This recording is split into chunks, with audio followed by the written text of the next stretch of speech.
All right, so let's talk about Daytona 500 lineup construction.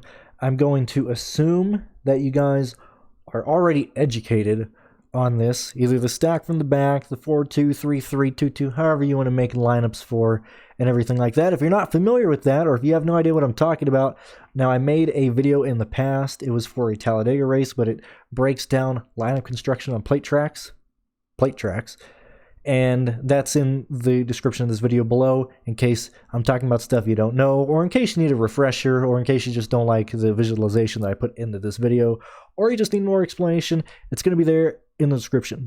But I'm going to assume that you guys are on board with me that I'm going to stack from the back. And looking at the races last year, you know, the spring Talladega race, it's not really viable. The season ender, or the regular season ender last year at Daytona was pretty wild. The Talladega fall race was pretty wild. A lot of stack from the back type of guys did exceptionally well in that race. I'm going to assume that the 500 is the same way. Now, this is just me, okay? I always stack from the back on plate tracks. Now, I understand we've had green flag races, and usually once a year it bites me. You know, 3 out of the 4 races, stack from the back usually works out. 1 out of 4, you know, it usually stays green, or not that many people wreck, things of that nature. I'm well aware of that. Okay, I would just rather embrace chaos. Now, I make lineups for it to not be a wreck fest, but a vast majority of my money is based on the fact that I'm going to stack from the back, that I'm going to expect wrecks and cautions, and, you know, that's just how I'm going to look at it. So, you know, you're listening to me to see what I think. That's normally how I just approach it. I don't really like to waste a lot of time worrying about, oh, is this race going to go green? I'm just going to expect the big one at some point, maybe multiple big ones, and seeing how many people get up involved in accidents. And we're going to break down the positions here. Like I said, I talked about it in a previous video. If you want to hear more about it, go check that out. But let's really break down how I expect this Daytona 500 to go. And obviously, I'm recording this in January. You know, we haven't even got all the entries into Daytona yet. There's still a lot of guys coming out of the woodworks with cars that they're just finding, people that are putting in the cars. I understand that. But let's look at what we've seen in the past few years and what we're going to see this year. Last year, 42 guys tried to make the 500. Chad Fitchup and Daniel Suarez didn't make the race. Chad, that MBM car, no offense, Chad, but that car was not up to speed. You know, and that's what we've had to deal with last year on the plate tracks, previous Daytona 500s in this Gen 6 car. The underfunded teams, the last guys that get into the race, whether it's through the duels, whether it's through, you know, you showed up to a race, there's only 40 cars there, so you're going to start the race anyway. There's usually 2 to 3 back markers that just don't have the equipment. They don't have the speed. They're going to get lapped. They might get trapped laps down. They might not even finish the race. They have a mechanical issue. Something happens, or they get trapped 8 laps down or something, and you really need a lot of help for them to gain place differential. You really need wrecks. So, how am I viewing this year's Daytona 500? I don't expect that. I expect everybody that makes the race to have cars that are going to compete, because you're going to have guys locked in through the charters. Okay. At least they're sponsored. Those Rick Ware cars are going to be sponsored. You're going to have 2 guys locked in from speed. Those guys are locked in on speed because they have the fastest cars, you know, out of the guys not locked in. And then you're going to have, I believe it's 2 guys racing their way in. So those are going to be the best, or at least the smartest drivers who race their way in through the duels. Because of that, I think all the cars are playable. I really do. And why am I saying this? Why am I stressing this? And I'll break down, you know, this background and everything. I'll walk you through. But why am I stressing this? I always play guys from the back.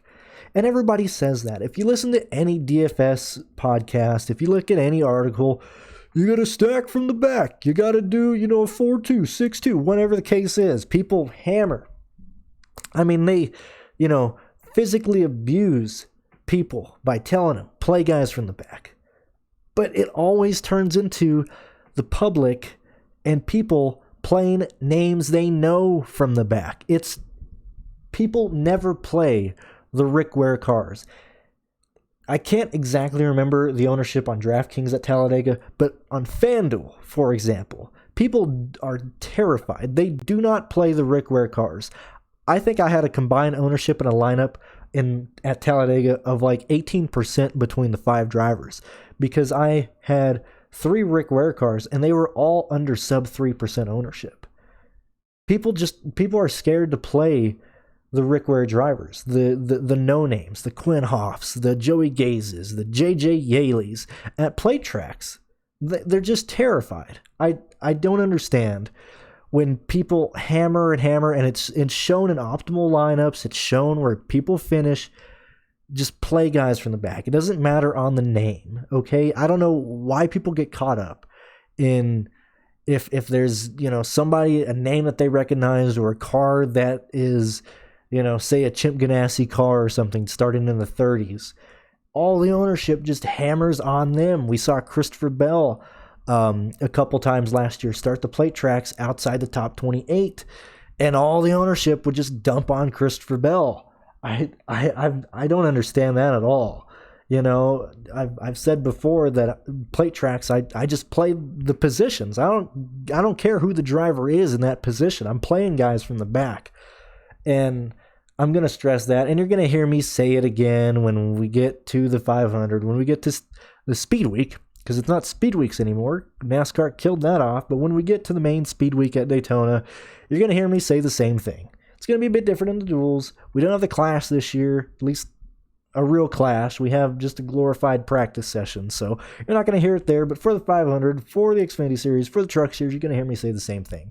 Now, since you already heard that, let me break down usually how it goes and how people view it, and I'll talk a little bit here. So obviously you have your starting positions here, and then typically, I'm generalizing here, but typically the people starting 1st through 14th, top 15, they either have a good team, they're good drivers, or they know what they're doing. That's how they're qualifying up there. People that qualify up here: Brad Keselowski, Chase Elliott, William Byron. The Hendrick cars are always fast at the plate tracks. The Penske cars, the Fords are always fast up here. The Stewart-Haas cars, they're going to be fast. Obviously, those guys are going to start up there. What are these guys? Pros and cons? Well, they can be a lap leader. Obviously, you're starting up there. You typically see, and I guess I got to back up here. Usually, the optimal lineup that we've seen has been a 4-2. So, 4 guys from the back, 2 guys from whatever half of the field you're counting. If you count in the back of the field, 30th on back, 25th on back, 24th on back, whatever your case is for halfway, or, the back half of the field, it's usually 4 guys from that and then 2 guys from the upper half of the field, anywhere from 15th to 1st or 20th to 1st. Usually 2 guys in there, 4 guys from 20th on 40th if you just want to generalize stuff. So, obviously, you don't want to play 6 of these guys. 6 of the guys starting in the top 15. We all know that. But what are their pros and cons? You got a lap leader. You can get a lap leader from here. We've seen a lot of times, if you look at the 500 last year, we had a lap leader up in the front. Denny Hamlin was quick. He was flying. He wanted to stay up there. We've seen it in the previous plate tracks to where one guy usually understands that, hey, he has the best pilot car. He's going to hop to the front and lead laps. Now, obviously here I'm chasing place differential. I don't really care about laps led, but that's about the only pro that I can find. They can get laps led and they have a fast car. What happened? What are the cons? Well, they're going to lose you points easily if they get passed or if they get wrecked. If you start a guy starting 3rd and he gets wrecked, dude, that's so many negative points that it almost kills your lineup. No lineup is killed at a plate track because obviously people are going to wreck. But let's look at the risk of wreck here. It's all high. Why is it all high, Brandon? Because you can wreck anywhere. I'll talk about that when we're talking about the notes for the 500. Now, look, if you're playing a guy from 10th to 1st, which usually you have 1 in a lineup, they need to finish up here to pay off. They either need to finish up in the top 10 or they need to lead laps. When you get down to around 10th, 15th, 20th, it gets a bit easier to work out here. A wreck will still hurt you. It'll still hurt your upside of a lineup, but they have a slightly higher ceiling than the guys starting inside the top 10. You guys already know this. I'm just kind of going over it so you understand where I'm coming from and where you understand. And as you can see, I have good team, good drivers, fast. The guys starting, top 20, rest top 20. They're an all right equipment. They're not the best. Otherwise, they'd be starting up in the top 10, but they're not the worst. They're like, the Chip Ganassi cars, I guess Levine isn't there anymore. You got the Rouse Fenway cars fitting in here, probably Stenhouse around there. And then you got your 21st to 29th position. I would assume this year it's going to be like the Bubba Wallace car and the Front Row Motorsports cars. I mean, these are the type of guys that hit here.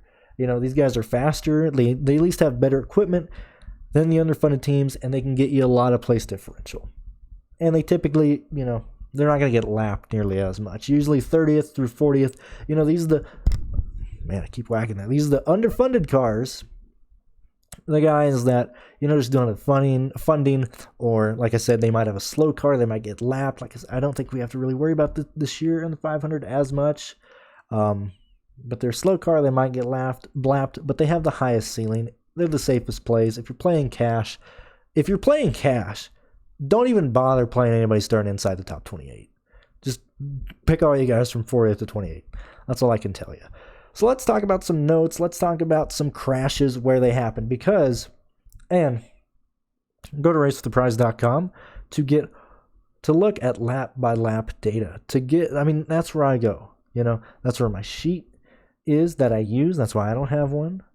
That's where all the lap data I get. Pierce puts a lot of work into finding all that. I would highly suggest that you go over there, look at the lap by lap data, listen to his podcast on lap by lap data based on the 500, where these guys are running most of the race, and so on and so forth. So check that out on his. But note on when and where these crashes happen. So we're going to look at the last, 4 500s, because I want to give you an idea. A lot of people say that, you either want the lap leader or you want a guy who's going to race in the back or fall in the back.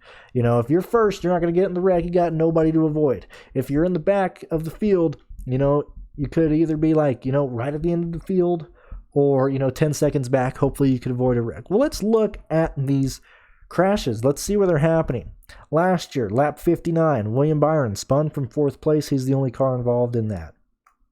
Lap 91, 3 cars involved. Quinn Hoff just had no IQ. He had no idea what he was doing. And then, and typically the 500 goes pretty green up until we get to the last 50 laps, and these idiots just lose their mind. But with 28 to go last year, Stenhouse got punted by the faster cars when he was running 16th, right after green flag pit stops. Right when the field was still separating, they just came up on him, they spun him out. And so this set up a situation to where, they were going to wreck anyway. So the big one happened with 17 to go. So in a 200-lap race, around, 25, 20, last 30, last 40 laps, that's when we start getting the big ones. That's why it's important to try and have your underfunded cars at least try and stay on the lead lap. It helps. It makes it way easier to gain positions. If you're 2 laps down and we really haven't a whole lot of wrecks, and now we have a green-white checkered, and a lot of guys just got taken out, but your back marker, your guy who started 39th, he has no damage. He's still on the track, but he's 4 laps down. He's going to need help to get those laps to extend the race to pass him. You know what I mean here. So that's why I wrote down, when have these wrecks happened. You can kind of put that in your mind of what, underfunded car you want. I know last year at Talladega, the final race, Corey LaJoie, like I said, he had a fuel pump issue. He got put, I think 8 laps down. I don't remember off the top of my head, but he was like 8, 6, 5 laps down or something. And a lot of guys wrecked at the end of that race, but he wasn't able to take advantage of that. He wasn't able to pass them because the race ended before he could get those 5 laps up on those guys. So that's a situation to where, he had a good race. He didn't wreck the car. He just got trap laps down. So last year, 17 to go, they wreck racing for 2nd place. 19 cars involved in this. And then we have another crash. 8 to go, 3 cars crash for 19th.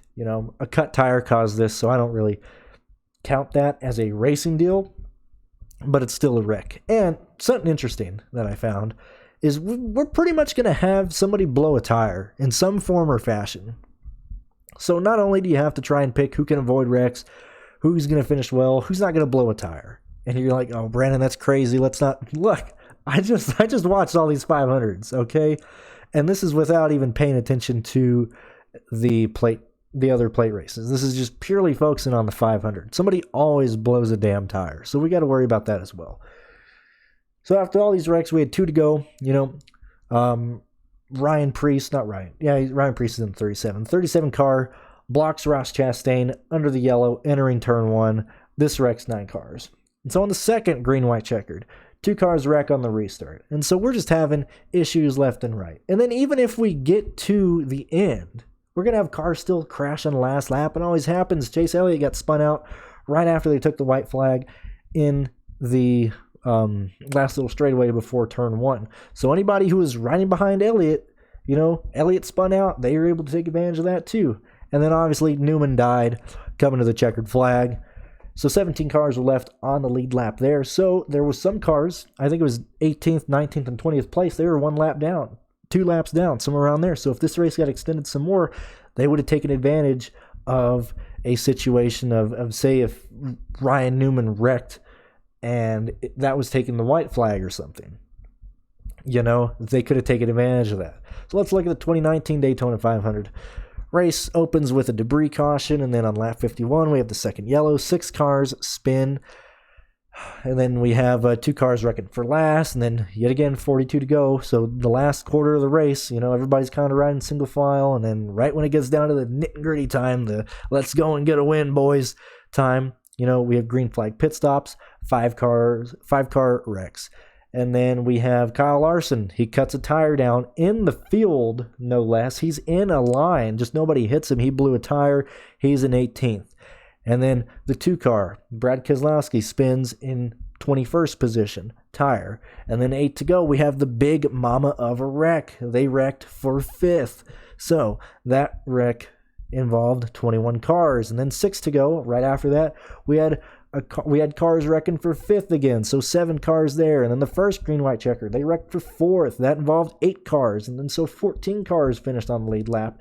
And so why is it so important? Why am I saying, they're wrecking for 5th, wrecking for 1st? Well, look, these wrecks can happen anywhere. That's why I'm saying the risk of wreck, no matter what driver you are, you got a high chance of being involved in a wreck. You have more of a chance of being involved in a wreck than not being involved in a wreck. Certainly at Daytona, certainly in the Daytona 500. So don't worry about the names, just play positions, and I'll give an example of that once I'm done through here. So let's look at 2018. Lap 10, we had 1 car in the back of the field wreck. And then lap 52, we had 3 cars wreck. Flat tire caused this again. Lap 60, they're racing for 2nd. They wrecked 9 cars. Lap 108, they're racing for 2nd again. They wreck 7 cars. So if you're playing one of these lap leaders, which say for example Keselowski, Logano, Denny Hamlin, they have just an easy chance to be involved in a wreck than anybody else. So don't.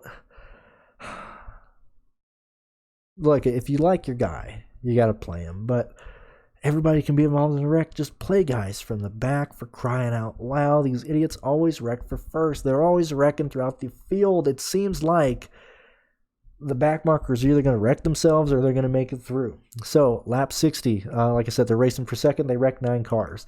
Lap 108, they're wrecking for 2nd again. Takes out 7 cars. 10 to go.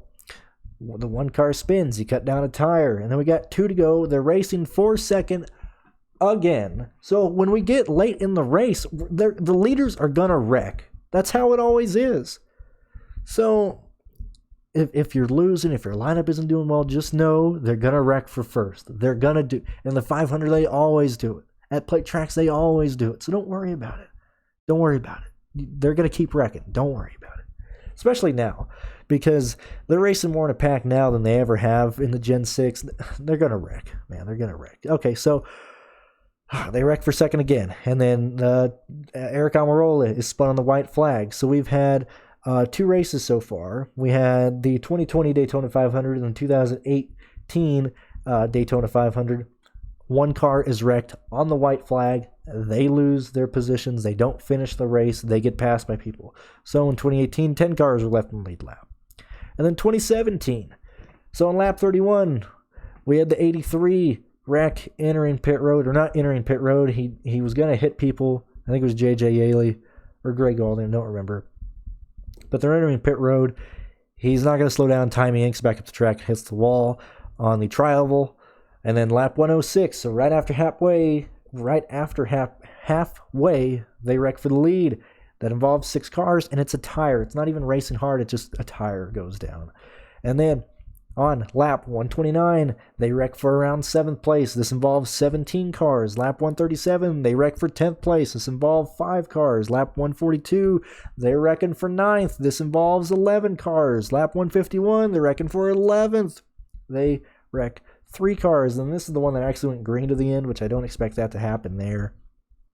2016, we still have a tire issue. In 2015, we had 33 cars left on the lead lap at the end of that Daytona 500. But look, as I said in the beginning of the video, you're going to have races to where they're wreckfest. You're going to have races to where it's green. I'm more than willing to put money on the fact that they're going to wreck. Excuse me. I don't even want to argue with the fact of, oh, it might go green, oh, it might do that. I'd rather embrace chaos because these idiots can't wreck. And so, how would I typically make a lineup? Well, obviously, if we're going to stack from the back, we're going to include the guy starting 40th. Let's include the guy starting 39th, 38th, 37th. You know what? Let's not include 36th. Let's not include 35th. I'll include the 34th guy, and we'll throw in the guy starting 28th. So there's my lineup. 28th. What is this? 34th, 37th, 38th, 39th, 40. These guys, if they're not involved in a wreck, if they take advantage of people wrecking, these 4 drivers have the highest ceiling. It's a plate track. Anybody can win, as Mike Joy says. Anybody can win. If you show up in a car and you got a helmet on Daytona, you can win this race. Everybody can win this race. And so what does this look like? After you make, let's say, I don't remember how many lineups, I have an example here, but let's say you make quite a few lineups. You're stacking from the back. This is typically what it looks like. All the red guys would indicate where I would have ownership too. This is typically how I make lineups. This is it right here. This is how I approach plate tracks. This is it. It's worked out very well for me. I certainly have nothing to complain about. Obviously, if the race goes green, you're kind of screwed. That's just a risk you take. I'd rather be on this side than not. But that's how I make my lineups. I figured I'd walk you through it. I know we're gonna get into Daytona, and I love Daytona. I love talking about it. But this is how I make my lineups, and hopefully that gives you some insight on me, and hopefully that helps you out. Now, this year on Patreon, as you see on the banner above, that's my Patreon. I got my full NASCAR coverage, $18.99 a month. That averages right under $2, right around $1 a race. Truck races, Xfinity races, Cup races, everything on there. My own projections, my cores, my ownership, things that I think you need to know. Go check it out on Patreon. I'm interested in seeing what you guys think. And in case you're worried or in case you want to know what's going to happen, my projections are going to be free for the Clash on this video. Not on this video, but on my YouTube. When the Clash comes around, I'm putting my projections on screen. I'm telling you the guys I'm going to play just to give you an idea of what I'm going to do. Not going to give you the lineups per se, because I'm not going to do that, but I'll show you my projections. I'll show you how I think everything's going to look. Hopefully that'll give you guys a great example of what I'm going to do this year. But thanks for listening. That's basically how I make lineups for plate tracks. And like I said, if you'd like to hear more, I got a link in the description breaking it down in more detail. And, I'm looking forward to Daytona. Catch you guys next time.